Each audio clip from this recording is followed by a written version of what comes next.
আর নজর রাখবো আমরা দাঁতনের দিকে, সেখানে বিজেপি প্রার্থীর প্রচারে হামলা।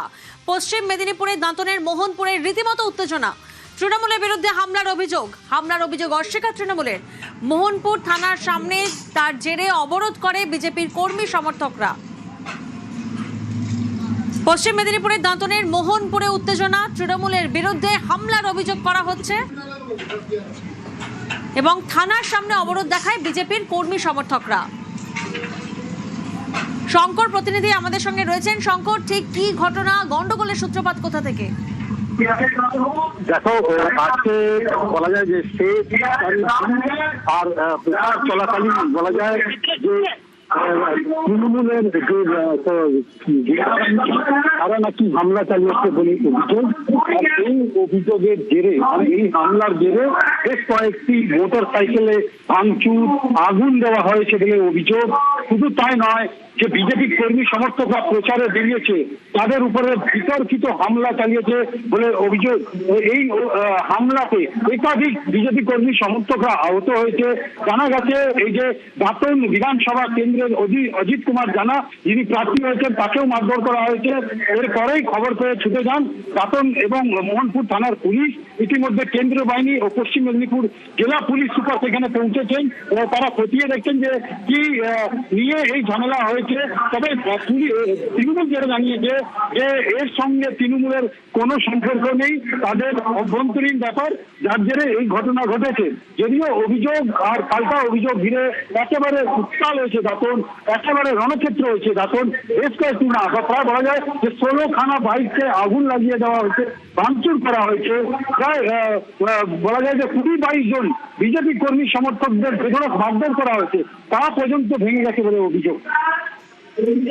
একেবারে শঙ্কর, তুমি আমাদের সঙ্গে থাকো। যে ছবি এই মুহূর্তে আমরা দেখছি, একাধিক বাইক পুড়িয়ে দেওয়া হয়েছে এমনটা অভিযোগ সামনে আসছে। শঙ্কর, যেমনটা তুমি বলছিলে, প্রায় 20 থেকে 22টা বাইক আগুনে পুড়িয়ে দেওয়া হয়েছে।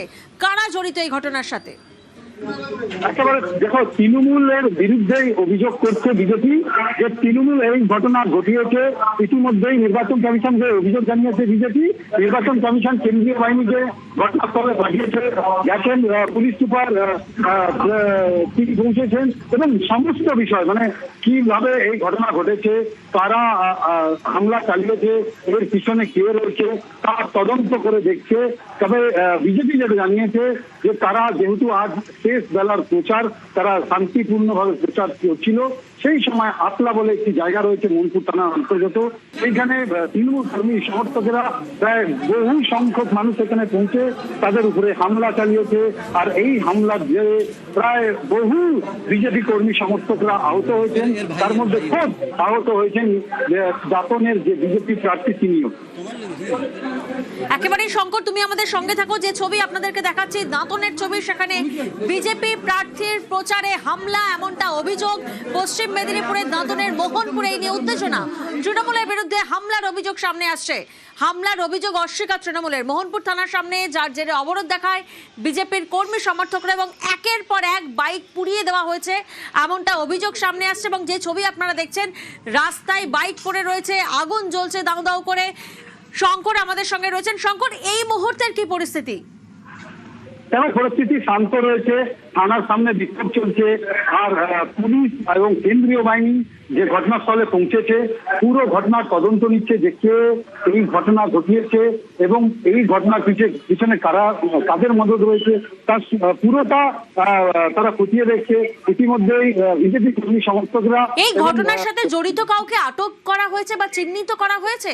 শঙ্কর, চিহ্নিত করা হয়নি। এই ঘটনার সময় কার বিরুদ্ধে বিজেপি অভিযোগ করছে তার উপরে ডিপেন্ড করে এবং পুলিশ জানিয়েছেন যে অভিযোগ পাওয়ার পরেই তারা যাদের বিরুদ্ধে অভিযোগ হয় তাদের বিরুদ্ধে কিন্তু ব্যবস্থা নেওয়া হবে বলে পরিষ্কার জানিয়েছেন পুলিশ।